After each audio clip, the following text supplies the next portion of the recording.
All right, so we are talking about Amazon fees. All right, I already covered pretty in depth a lot of the Amazon fee changes that have just been happening in the last month or so here, but we're not done. There's a lot more to go over. So this is the next part of the series of fees and how to reduce them, how to take charge of your margins. By the way, the number one way to improve your margins is to make a better product that a little fee and a change of 5 to 10%, 3%, whatever the percentage increase is, will not destroy your company.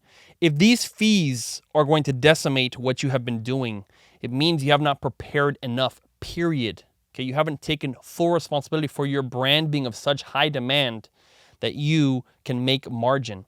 Because if what you're bringing to the market is just the same as everybody else, the fees can bring you down, and then whoever's that leader, whoever's bringing the most option, the best design, the best durability, the best service, the best product, they will win.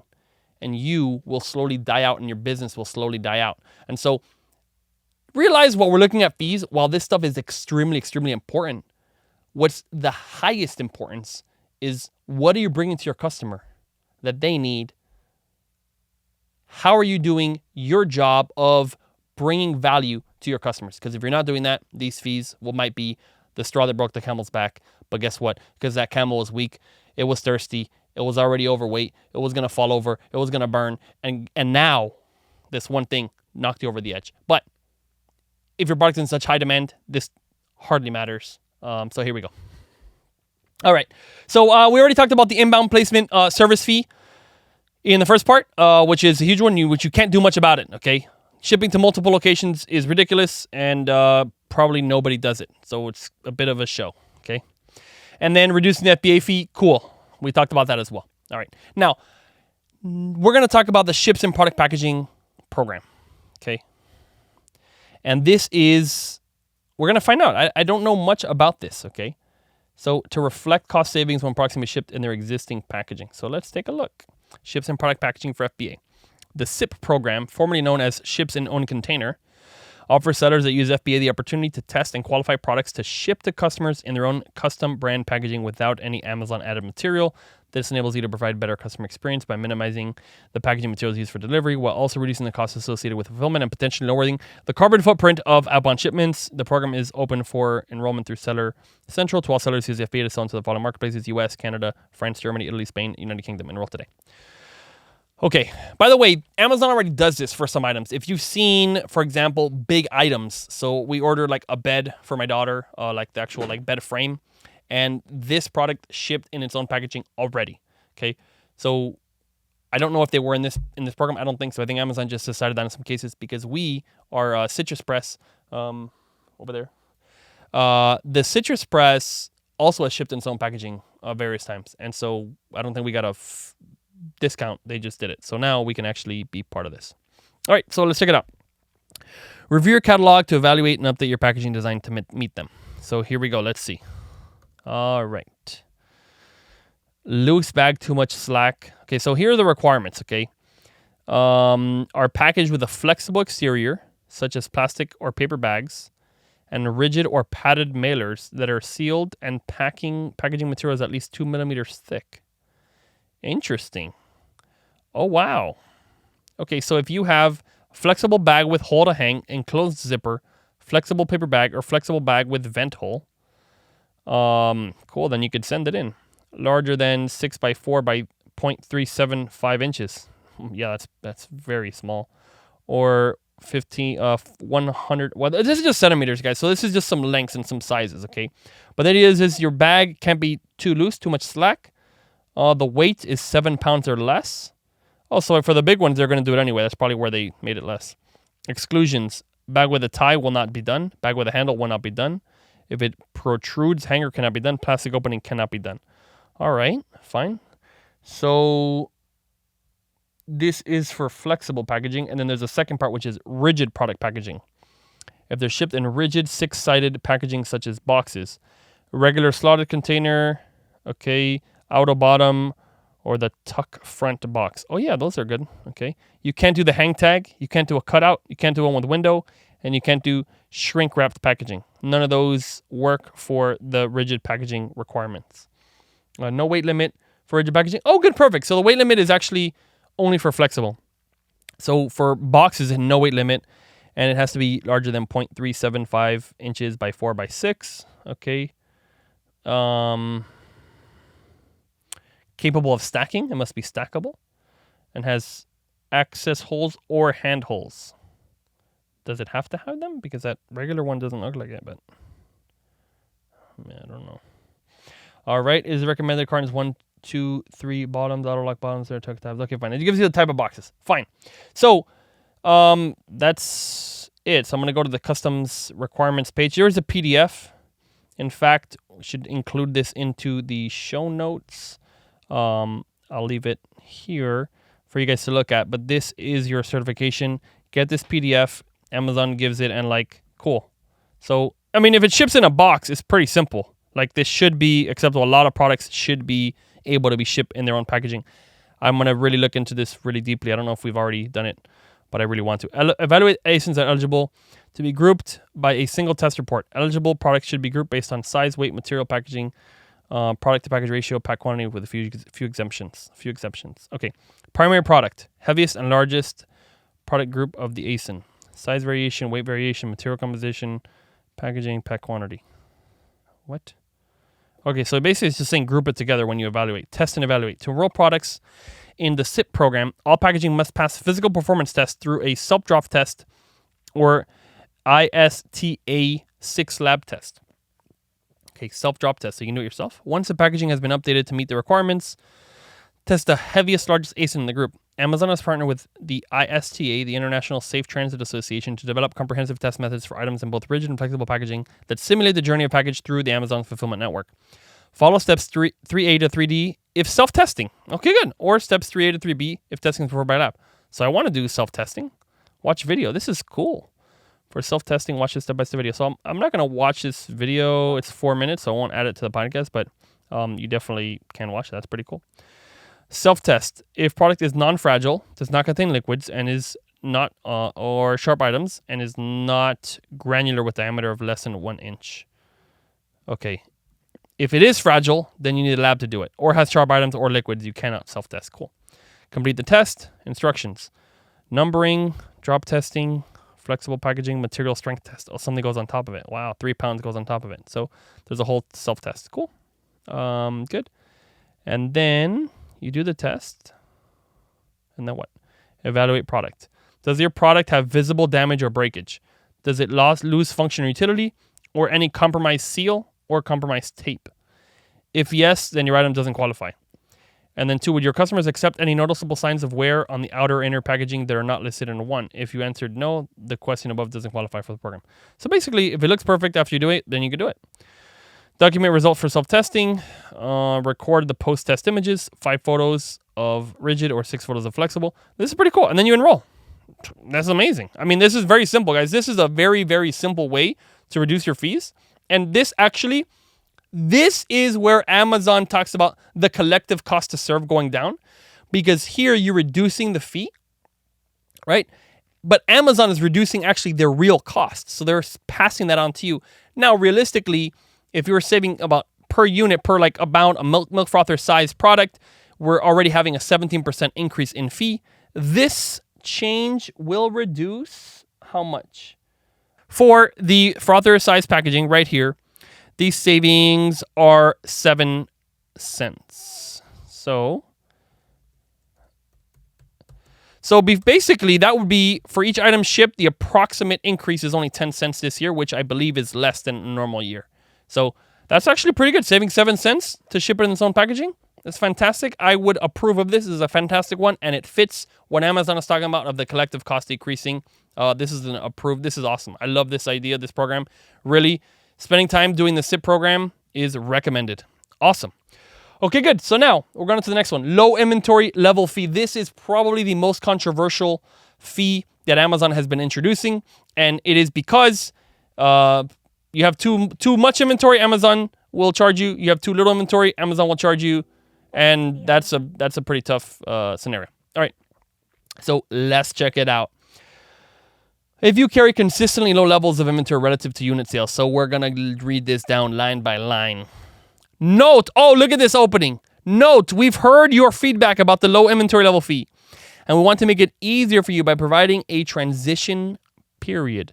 Low inventory level fees incurred for units shipped between April 1st, 2024 and April 30th, 2024 will be credited back in May. So they'll charge you to see how much it is, what your actual charges are, and then send it back. This is because of a massive backlash that Amazon experienced for the low-level inventory fee. They have a high inventory level fee, low inventory level fee. That's what's happening. So now, here we go. Effective April 1st, that was a few weeks ago, a low-level inventory fee will apply. And again, that's really May 1st. I guess they're rolling it back. Low-level inventory fee will apply to standard-sized products with consistently low inventory relative to customer demand. When sellers carry low inventory relative to unit sales, it inhibits our ability to distribute products across our network, degrading delivery speed and increasing our shipping costs. A low-level inventory fee will apply only if a product's inventory level relative to historical demand, known as historical days of supply, is below 28 days. We will only charge a low-level inventory fee when both the long-term historical days of supply, 90 days, and short-term historical days of supply, 30 days, are below 28 days, 4 weeks. For example, if a product's short-term historical days of supply is above 28 days, but long-term historical supply is below 28 days, the low-level fee won't apply. I mean, fine, but that's a product. It's not the seller's history with that product, from what I can see. So we're going to find out. Let's see. Oh, here we go. For each seller, we will calculate the historical days of supply metric at the parent product level, and we will add the low inventory level fee to the FBA fulfillment fee for all shipped units of eligible products. Note that some products are not eligible for the low inventory level fee. Okay. Not eligible for the fee. I would love that product. That's cool. For more information on fee eligibility, review the FAQ below. Okay. Time of charge. The time when the customer's order is shipped. Fee structure. Per unit fulfilled. Rate is based on size, tier, shipping weight, and historical days of supply. So here we go. April 1, 2024 and after. Okay. So small standard. Okay. That is, again, tiny, very small percentage of products. That large standard. Up to 3 pounds. So here we go. Low level inventory fee. 0 to 14 days of supply. 97 cents. Is this per unit? Is this per unit?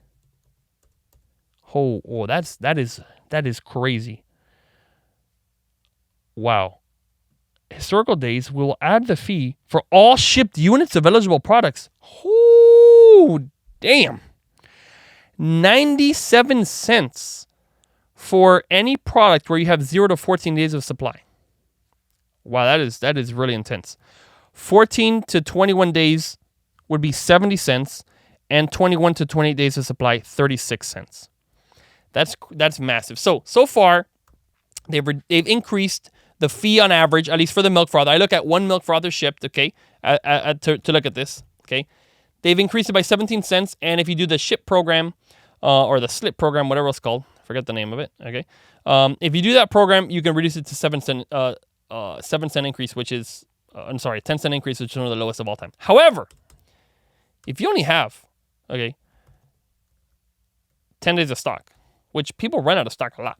Okay, that's like, if you're running out of stock and you don't have enough inventory to cover, you will be charged 97 cents per unit sold.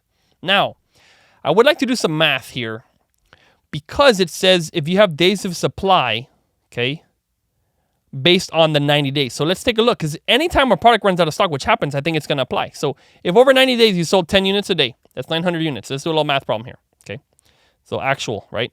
So let's say, we're talking about Christmas. A lot of times in Q4, okay, November, December, around there, people run out of product a lot. So if you've been selling 100 units per day, okay, let's take a look. So here we go. You're 28, 28 days and 90 days. Let's take a look. So 90 days, 30 days, okay? So if we sold 100 a day, let's say for just the last 90 days, okay? You've been selling over 90 days, 100 units, okay? Let's say it hasn't changed, all right? 9,000 units, okay? So you have 9,000 units. That's your amount in 90 days, okay? Per day was 100. So cool. And here it was you sold 3,000 units. So it didn't change. So let's say it hasn't changed, okay? That gives you, okay, 28 days of stock times 100, okay? 2,800 units, okay? Which is a lot of units, okay? If you're running out of stock on this item, you're at 2,799 units, okay? Because you're selling out like crazy. You went viral on TikTok. You went viral on social media. Someone influencer posted about you. You will lose. Let's see. Let's figure out how much. So in this case, okay, the first 7 days, okay, in this case, it would be 700 units would be affected. 700 units would have this fee. Okay, if you're running out, you're going to run out of stock. You're selling all of it. All those, in my case, for the milk frother, 36 cents. Okay. Okay. Then, after that, you have another, how many units here? Another 700 units. Yeah, another 700 units. Okay. Another 700 units at 70 cents. Okay. And 97 cents per unit. This is a massive, massive amount of stock. 97 units. And that's for the biggest one, actually. That's when you're running out of stock. You're really going to get hit. 97 units each. Okay. So for those 2,800 units, your last ones, if you're running out of stock, okay, you're going to get hit like hard. So let's calculate this, right? $2,100 and it charges you $2,800. So 75 cents for each. So on average, 75 cents. Okay. For your last stuff. So they probably calculated that somehow. It looks very beautiful in terms of math here. So you're going to be charged, when you're running out of stock, you will be charged an average of 75 cents for every unit that you sell. In addition, that is a massive, right now you're charged zero. Or not actually, when does this start? That starts coming up soon. Let's see. Yes, we just read it. That was effective really May. So April 1st. So you're running out of stock. You're going to pay 75 cents per unit. There are some products, even in our catalog, that we might make 75 cents as our entire profit for the item. So this is a humongous fee. Increase to a normal increase. This is about a 4 or 5 times increase. My biggest concern on this item. So that's fine. So this is the fee. It is massive. It is huge. Running out of stock is worse than it's ever been. You will never run out of stock. But sometimes, understanding it is very difficult to not run out of stock on some products in the holidays. This is a fee that will hit people in a big way. We're out of stock on items all the time. Maybe not all the time, but very frequently. And so, huge. I'm shocked. This is like a big hit. Now again, for big items, let's see if you're having a big item, okay, not a big deal, okay? If you're selling an item for like $1,000 or something like that, $500, something like that, okay, cool, fine. For a big item, you get to charge $1 more if you're running out of stock. Okay, fine. Maybe it's not a big deal. But in this case, it could be 100% of your profit. When you're running out of stock, you won't even make any profit. That could definitely happen. So that's pretty tough. Now let's analyze. If you had 9,000 units, right? Because you did 30 days of inventory, okay? 90 days of inventory. That's what you ordered, okay? $2,100 for the entire 9,000 units. Your average cost increase is going to be 23 cents, right? When you average it out for 3 months of stock. So for your entire product, if you did run out of stock, for 3 months of stock and you ran out of stock once, that is an average fee of 23 cents increase, okay, on top of the 17 cent already increased fee. So it's pretty bad. It's pretty bad, and it's tough. Good. So now, what do you do about this? Okay, what do you do about this fee that is a massive fee of increase? It's a new type of fee. Just you don't run out of stock. You don't run out of stock. Now, that's hard to say. How do you do that? So let's take a look. If it's a product that you're only selling for the 30 days, it's possible you will not get a fee. So if you're a reseller, now I'm gonna look at this for Amazon fee for resellers, okay? 90 days and 30 day, okay? So 90 days and 30 days. If you have, no, I guess it's not. How often do they calculate this? I wonder, okay? Because you might sell 0. If you only ship one item, 90 days is 0, 30 days is 0, right? So if you have 1 unit, then there should be no fee, okay? Because here you have full stock. But then the second unit, in theory, right? In theory, you're going to have the full fee. If you ship a couple units to Amazon, 2 units, the second unit will immediately have the massive fee. Why? Because, well, you don't have 20 days of stock. That's tough. So what if you shipped 10 units, okay? So 1 unit over 90 days, how much is 20 days of stock? You need to have, hold on, let's just look at that. When you sell the first unit, okay? Let's say you sold 3 units. Let's just advance this a bit. So if you sold 3 units over 90 days, right? Then every day you're selling 0.03 units, 20 days of stock. So they want you to have 1 unit at Amazon. Okay, fine. So that's not bad. So really, until the 4th unit sold, you shouldn't have any fee. Because if you have 2 units, your second unit, you have 1 in stock, that gives you enough.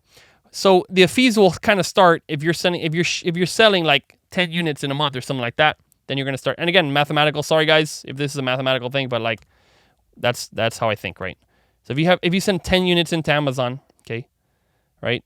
Each day you're selling 0.1 units, so they're going to want you, by the time you've sold all those, they want you to have 3 units at Amazon.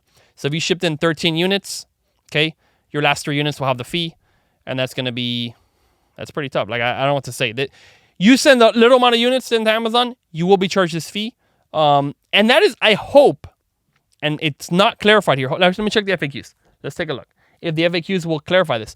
But they're not saying if it is the historical sales of that product on Amazon. If you're selling a MacBook on Amazon, for example, if you're selling something that's in your house and you're selling in 1 unit, are you going to be charged a fee if the product sells that much?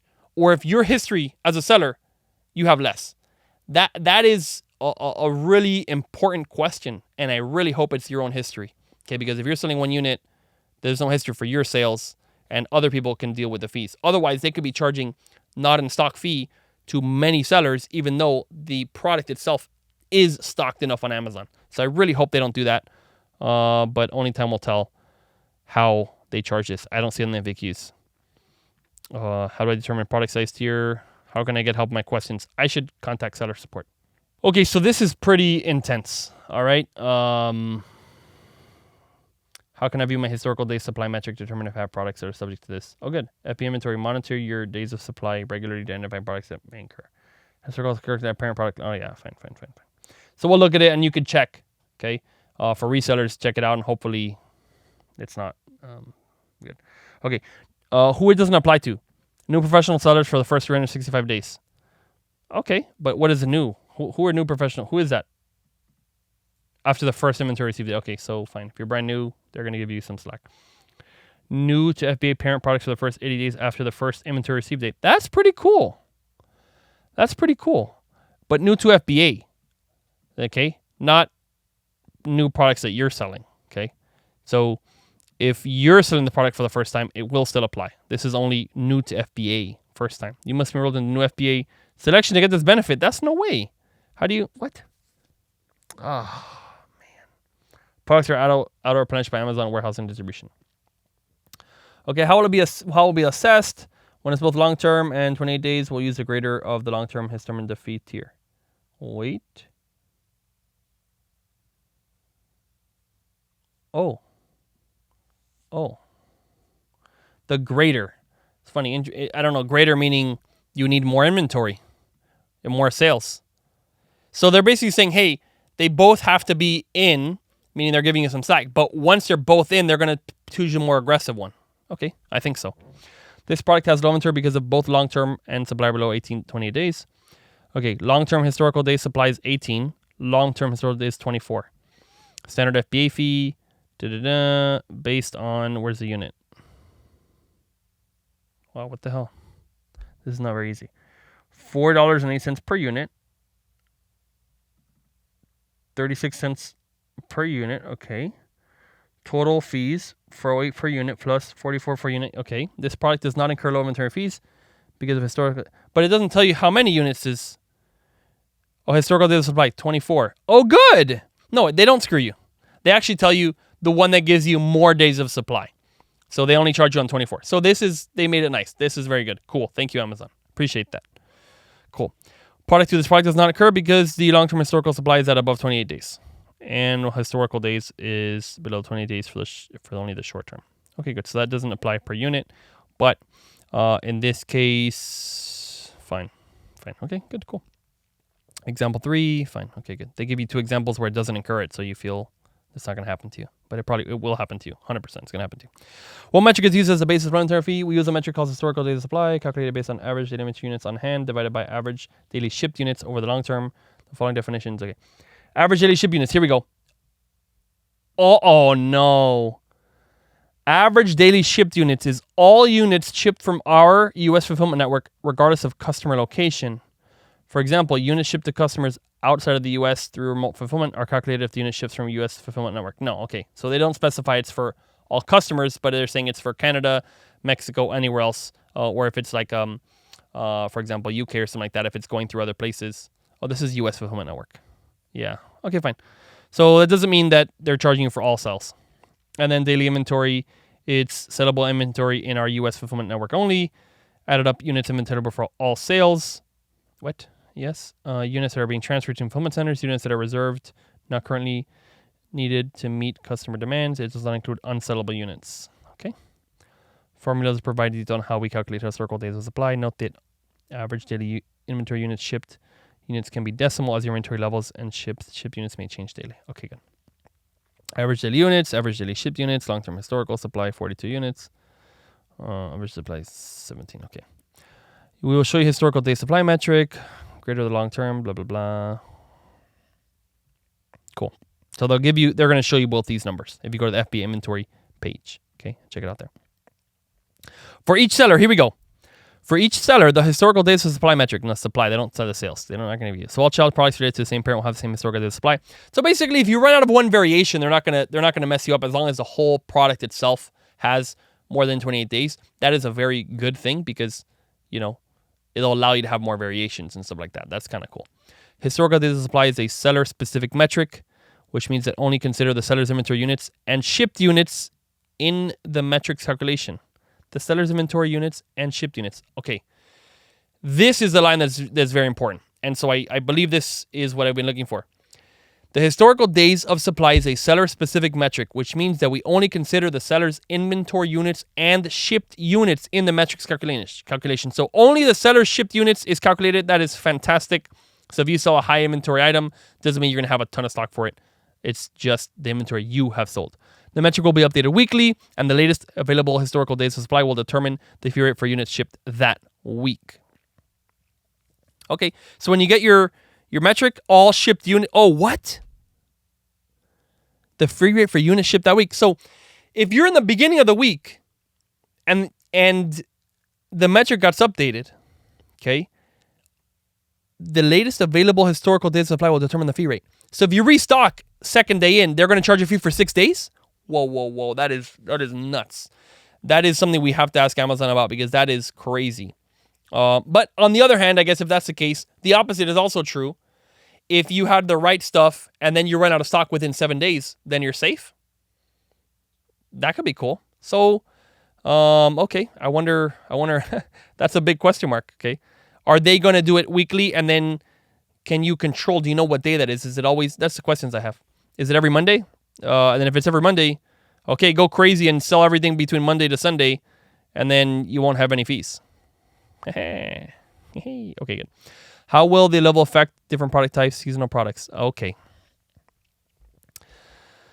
Be affected differently by the fee. However, you can minimize or avoid the fee by setting an additional unit, such as the product's long-term, short-term, 30 days, historical days supply, sees 28, or managing your inventory products long-term, historical days of supply. See below's example. Okay, so basically they're saying, like, we're going to calculate it the same, whether it's seasonal or not seasonal. Trailing 90 days, trailing 30 days. No. It's all good because it sells a lot in those days. Average daily units. Seasonal products. Below is an average of a winter boot where sales are highest in December and June before tapering off in February and March. The product's historical date is above 20 days before and during the holiday season months when considering product's 90-day performance. In mid-February, the product's historical days of supply falls below 28 days. In this case, unit sells 730 units annually, with 44 units incurring the inventory fee, or 6% of units sold. Total estimated fee, 3 cents per unit sold. So basically, they're saying, hey, You go absolutely crazy and you incur the fee when you're running out of stock. Yeah, so it's this is tough.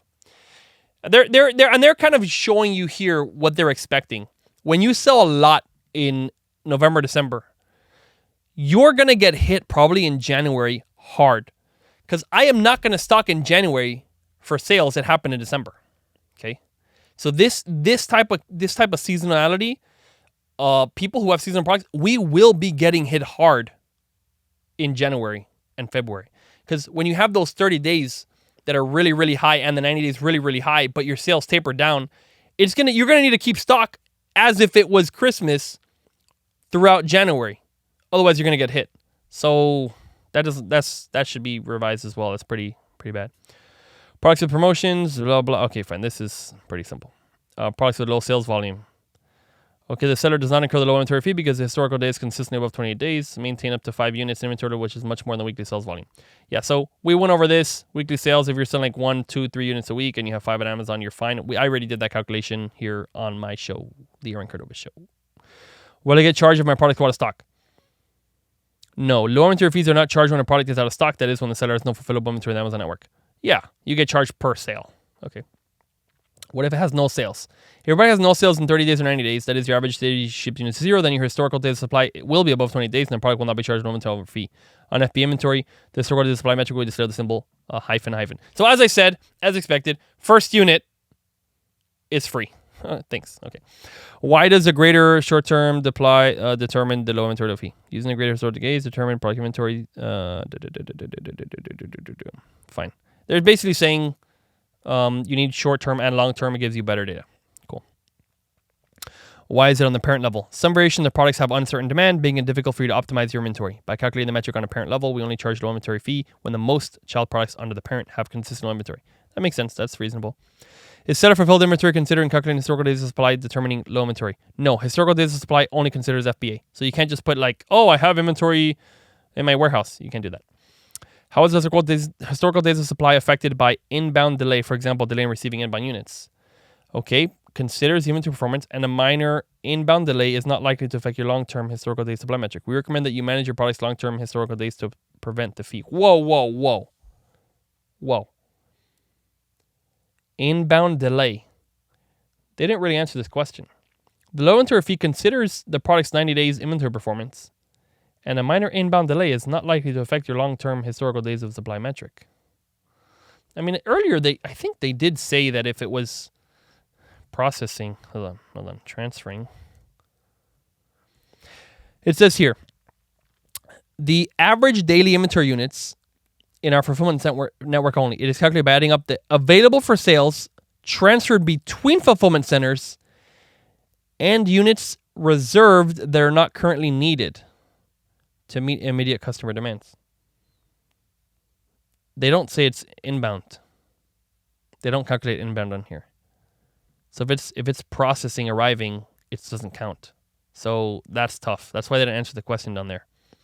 Units that are reserved not currently meet to meet customer demand. Reserved is like, that doesn't even mean anything. They're just trying to maybe trick you, I guess. I don't know what that is. Okay. So they are literally saying that if it's inbound and it's arrived in the fulfillment center but not available, you will be charged, guys. So that is it's tough, but that's what can I tell you? Their answer is minor inbound is not going to affect your long-term metric, but they didn't say it's not going to affect. Anyway, whatever. Okay, let's move on. That sucks. How can I minimize or avoid the low inventory level fee? You avoid it by sending in additional units. Wow, that's a really novel idea. Otherwise, you can avoid it by managing your supply. Okay, cool. Alternately, you may enroll in auto replenishment by Amazon warehouse and distribution, which this is a massive growth they're experiencing in Amazon warehousing and distribution because, of course, they get less fees. Okay. Generate an FBA surcharge. Confirm the waiver status. Auto replenishment. Okay, so there's a whole. I'm not going to go into how Amazon warehousing and distribution works because I don't currently use it, and there's not enough information on here. How do these fees relate to each other? Minimum inventory is a forward-looking metric that helps you plan your future inventory replenishment. We leverage Amazon's inventory management and machine learning models to tailor minimum inventory levels to... Okay. Minimum inventory level metric, historical data supply, and low inventory fee. Okay, fine. Okay, so they're basically just telling you they're going to give you some figure called the minimum inventory level to say, like, don't put it below that. Cool. Fine. Thanks. Historical supply is backward looking and measured in days. It is used as a basis for low inventory level fee. So, okay, hopefully they update and say, like, hey, keep more stuff because your sales are going up, rather than just saying, hey, you're fine right now. Like, they kind of are doing a mix of that, seems like. Okay. Oh, look at this one. What if I have a capacity limit that prevents me from inbounding products with low inventory? Efficient inventory management requires balancing how much inventory you are holding, not too much excess or not too little out of stock. If you have a capacity limit that prevents you from inbounding products with low inventory, we recommend that you reduce the excess inventory by improving your sell-through rate, requesting liquidation order, requesting return to disposal order through removal order. So this is a contentious point, okay? If your inventory is full, right? You have a lot of product, you overstocked crazy, and one product starts selling, you cannot send an inventory to avoid this fee because your inventory is full. So that's intent. That's tough. That's tough. So you got to get better at managing inventory. I don't know what to tell you about that. So listen, guys, of one way to avoid this low level inventory fee, you probably will not avoid it. You're going to get this fee because if you ever run out of a product, you will be charged, period. And I do not know any seller who has never run out of products. So this fee is going to affect you. However, the way we handle things like this, we have a team of people, okay, U.S. based and then overseas. Okay, we hire in Philippines, we hire in Pakistan, all right, we hire all over the world. Now, you must have somebody whose job this is, and they are reviewing, understanding this. And in fact, I'm reading this now. I would have read this a long time ago if it was me doing all this stuff. I'm not doing these shipments, okay? My team is doing it. But I do want to understand it, and I want to know, hey, how can we do it? You want to have inventory quickly being able to go into Amazon. You want to have excess inventory. You want to have, like, at your own warehouse, okay? We have a third-party logistics company here in Largo, Florida, okay? I have my own warehouse. Why? Okay? Because I know having extra stock will help me. Now this is even more important. So I have this stock, and, we're going to run out. I can inbound it and get more stuff to Amazon. It may not be fast enough because it's still processing. You will still get that fee. And it's weekly. So it's like super tricky because if they calculate it and your stuff arrives, you're still going to get that fee. But on the vice versa, you want to maybe run sales right after they calculate your thing. Like there's a lot of little nuances, but this is not something that just goes on the side. At the same time, if you're starting to sell and you don't have a high volume of sales, just know this is something you don't have to pay attention to so much. Why? Because you need to make sure your company is overall profitable and you have products that are in demand and you make some margin. This might cut your margins by 1%, 2%, 3%, something like that. In some cases, it might be more if you really have always low stock or something like that, but then they're trying to punish that. They don't want low stock.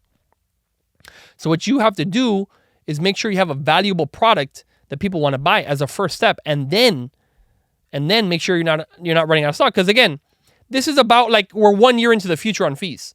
Okay, if you have an average, you run out once, you have 90 days of stock, and you run out of stock, right? Fully, your overall fee is going to go up around 23 cents when the overall fee in a normal year is maybe about 15 cents. So you're basically having like next year's fees. That's all this is going to do if you have about like 3 months of stock and you run out of stock once. So it is a big fee. The number looks big, but it's really big if you run out of stock. Overall, in your entire catalog, if you manage it correctly, your fees should really only go up, I don't know, 2%, 3% from this. Okay, if you're running out of stock a lot, your fees could go up like large, like a lot. This is 97 cents. If you're getting a lot, like if you're always running out of stock, 75 cents per unit, that's like a 33% increase, something like that, like 25%, 30% increase on your sales. It won't be that much. It might be a 1%, right? 2% increase if you are literally running out of stock only on a few items every so often.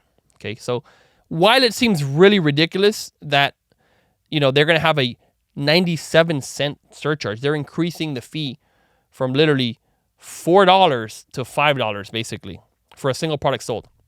That's a 25% increase in fee if you're going to run out of stock, which everybody wants to run out of stock, like, because in a way, like you sold so much and like, wow, it's out of stock.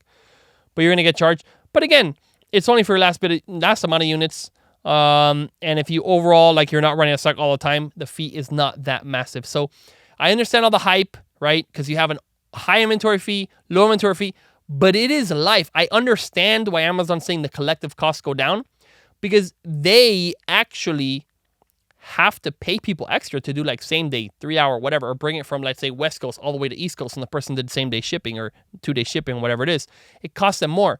So if you just keep your stuff in stock, they won't have to rush items, right? However, you will run out of stock every so often. So, they're just saying, work with us, keep the stuff in stock, and we won't charge you, which is fine. Like I don't see this as a bad play. As the complexity increases, you can say it's just for their bottom line, it's just for their profit, but I disagree. These fees that Amazon are adding, it's to reward behavior that they find valuable. And if they have to truck something and fly it over from the West Coast to the East Coast because someone bought a $9 item with a 2 day shipping or 1 day shipping or something like that, you're costing them money because you didn't have enough inventory in their warehousing to have a product over on the East Coast ready for that customer. So it is an actual collective cost reduction when you just don't run out of stock. So this is something they want. They're telling you what they want. They're not one of the biggest companies of all time because they're just taking advantage of sellers. This is something, it's not, if they increased all our fees next day from all stuff by $1, you're like, oh my gosh, that's crazy. Like, how do I move to FBA? That's really crazy. But here, I do see the vision of Andy Jassy when he's saying the collective cost. Because when you're low on stock and they have to truck it all the way over, because 2 day shipping is a demand for everybody. Probably even in Alaska. I don't know how it works. Maybe not. But this will help them not have to ship stuff faster and more expensive. So don't run out of stock and have enough inventory all around. And maybe you could try the Amazon warehousing distribution thing, which is what they want. But otherwise, get people on it and don't run out of stock. Have extra inventory. That's what you're going to do. It's the cost of business, cost of life. All right.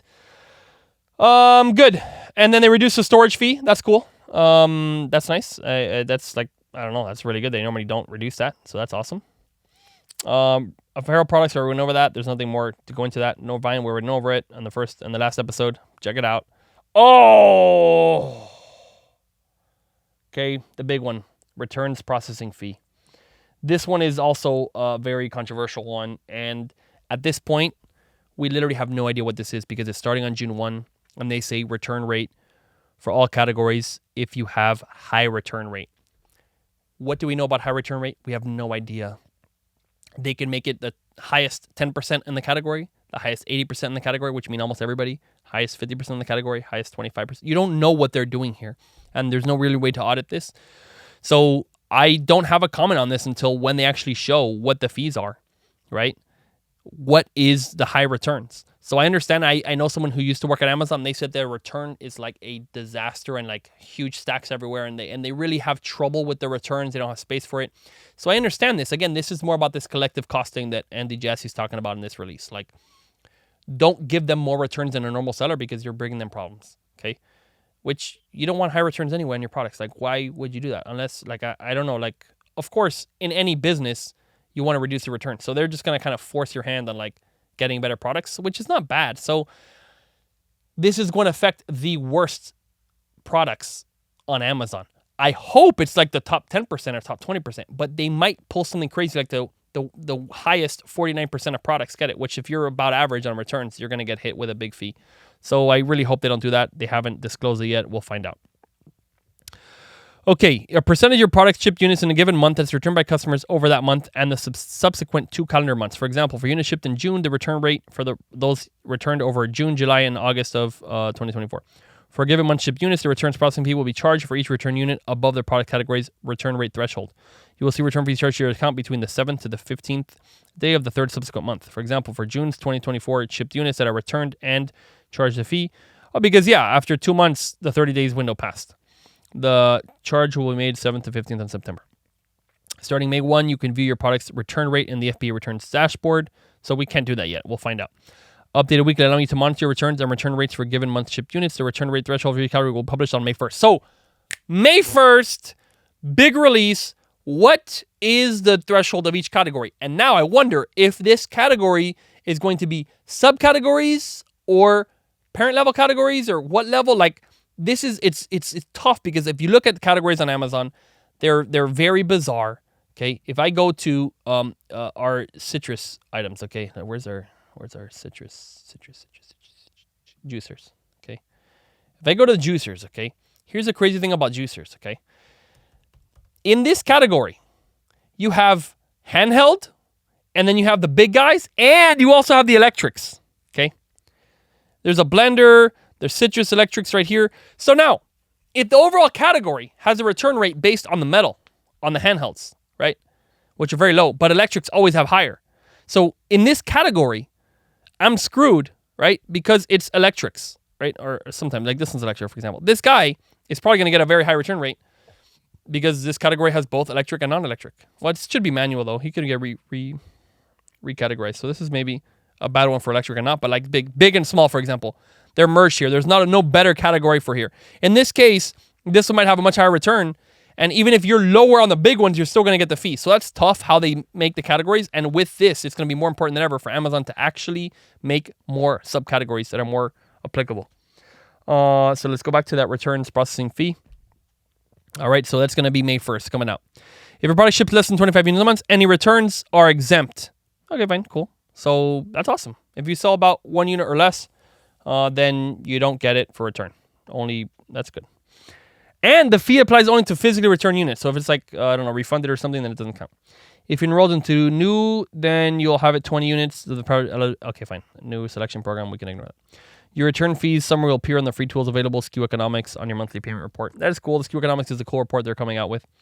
Illustrative example, blah, blah, blah. Okay, so let's say here the example is a very good one because, let's check it out. 1,000 units of product were shipped to customers in June. In June, July, and August, 120 of the 1,000 units were returned. The returns threshold for this product category is 10. I am so happy their example is 10.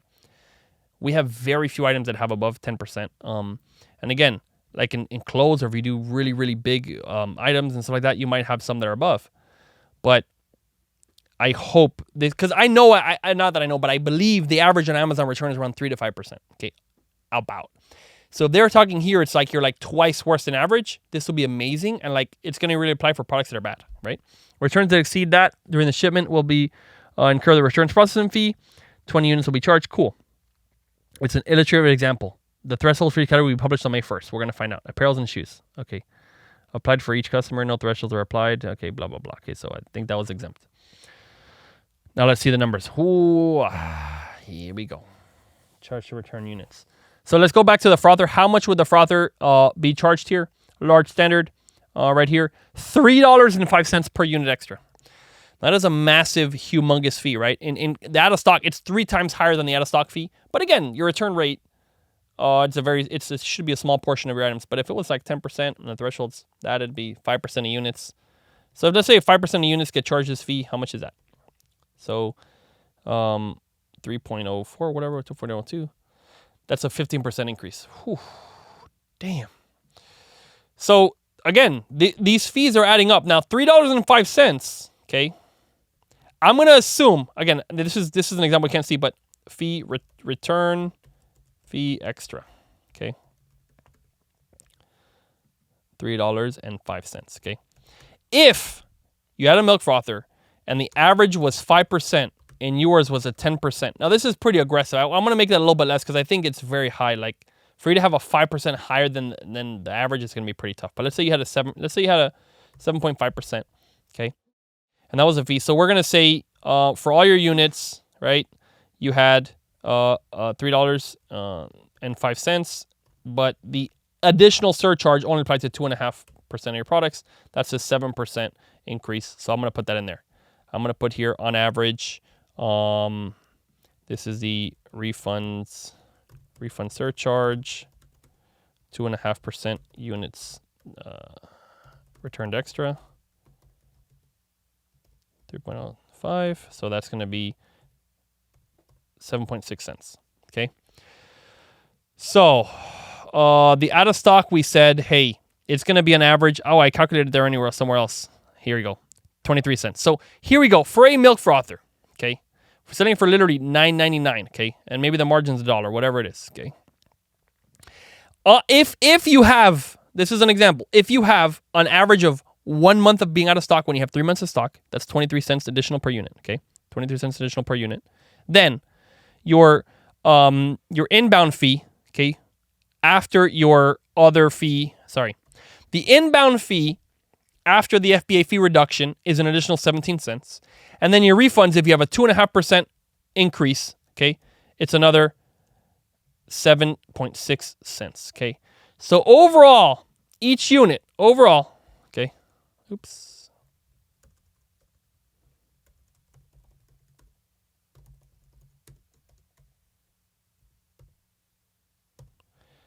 So overall increase in fee, 47 cents, okay, rounded up to maybe 48 cents per unit, which is a massive increase. Normally it's right between 10 to 15 cents. However, if you don't run out of stock, that cuts it down by a lot, okay? Don't run out of stock, okay? That brings it down by, what was that fee? The out of stock one was, let's see where that was. Out of stock, was it 20 some cents, I think. I'm just going to say it was 21 cents. Okay. So it's only then 24 cents. Don't run out of stock, you have a 24% increase. 24-cent increase. And then returns, we don't know if it's average or better, but I hope that's what they're going to do. Average or better, reduce that by 7.6 cents. Then your fee is only 17 cents higher, okay? And then if your returns are average or better, you're only getting charged 17 cents. So the way to get around these fees from Amazon, do not run out of stock and don't have worse returns than average, and then your overall fee increase will be about a 17 cents increase, which is, and then if you have the SIPP program, whatever it is, ships in seller packaging, right? SIPP program, then it's only a 10-cent increase. So if you don't run out of stock, right, or if you run out of stock of 1%, right, then you're only getting like a 0.2 cents increase, right? If you're running out of stock of 1% of items or something like that, okay? If you, in fact, also do the ships in seller packaging program, you're going to get another 7 cents savings. So you only get a 10 cents increase on a product, right? That's a 1% on a product that's, if it's $10, right? $10 item, 10 cents. So that is actually not bad. The fees are manageable. Don't have a product that gets a huge amount of returns. Don't run out of stock. And then do their new program for the ships and seller packaging. That is a way to help Amazon reduce their fees. And then, in fact, they're only increasing. If you do all the stuff that they're asking you to do, your fees go up a marginal amount. So, guys, what's all this fuss about? I guess we will see. We will see how their inventory plays out. If it's charged for, if the returns thing and the refunds is like, hey, if you're in the bottom 50%, then you get charged a fee, that will bring this up higher. If the out of stock inventory thing, if that, they might throw some twists and turns into it. We won't see until we actually see it. But from everything that I'm reading on this thing, your overall fee potentially is only going to go up a 1%, okay? Which is historically about average. Like it's low, 10-cent increase per unit. If you follow their stuff, you're only going up about that on a normal large standard size product. What's all the outrage? I don't know, right? Of course, people, they could just attack Amazon because they don't understand that Amazon does help us. Andy Jassy famously just said in this release that sellers on Amazon make more money on Amazon than those people would make on their own. And he got backlash for it. Well, I will say, for me, that is true. That is true for me because I didn't make it selling on my website, doing all these other things. And this is where I made it. And I do sell in other places. And Amazon is still the vast majority of places where I make sales for a brand that I created. And my brand exists in large part because of Amazon.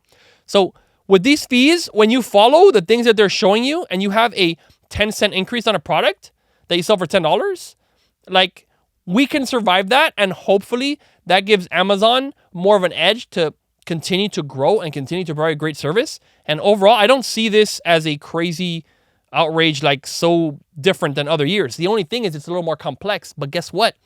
If you understand the complex systems, right, and you do the things that they're asking you to do, which is don't run out of stock, don't get a high returns items, you're going to go more toward people who survive, and the guys who don't pay attention to it, they're going to get hurt on their margins and they might phase out slowly and you'll take more of the market share. So I don't see this as actually a problem. I don't see this whole release as a problem. I think that it is what Andy Jassy was saying at the beginning, which is collective cost to serve. Returns cost them a lot. So let's not give them more. And they're not even saying all returns. They're not increasing all returns. They're only increasing the guys that are more than, well, not more than average. I don't know yet. The highest. I don't know what they haven't defined it. But hopefully if they say it's at least like top 25% or something, that's manageable. You can deal with it. And then your products that are bad and have bad returns, they're just going to be worse for you. So you have to do better quality in your products. So guys, I understand if you're upset and all that stuff, but if you read this entire thing, if now you've pretty much read the whole thing because you sat with me for both of these episodes, I don't see a huge problem here. I'm actually gonna. I just liked it. I'm one of the 56 people that liked this post on the Amazon News because I'm gonna say, listen, they're evolving. Okay, TikTok Shop is going after Amazon. Okay, there's so many places that are going after Amazon, and they want to be the fastest to deliver product, and they don't want to pay extra because you had 2 days of stock inventory, right, and you're running out. So I don't know. I don't see this as a lose. Yes, it's a little more complicated, but this is life and business. I don't know what to say. So. On my final conclusion, Amazon is totally in their rights to ask sellers to put a little bit of more effort to avoid the things that cost them more money. Now, would I like to have seen them maybe be a little bit less, right? Maybe they would have reduced the FBA fulfillment fee a little bit more and maybe make some of the fees higher. I would have probably liked that. But hey, they're in business, and for now, I don't see this as any reason to fight, attack, or criticize these fees. They're wanting you to do behaviors that are more beneficial for the customer, which you should be doing anyway. So that's all I got, guys. Peace.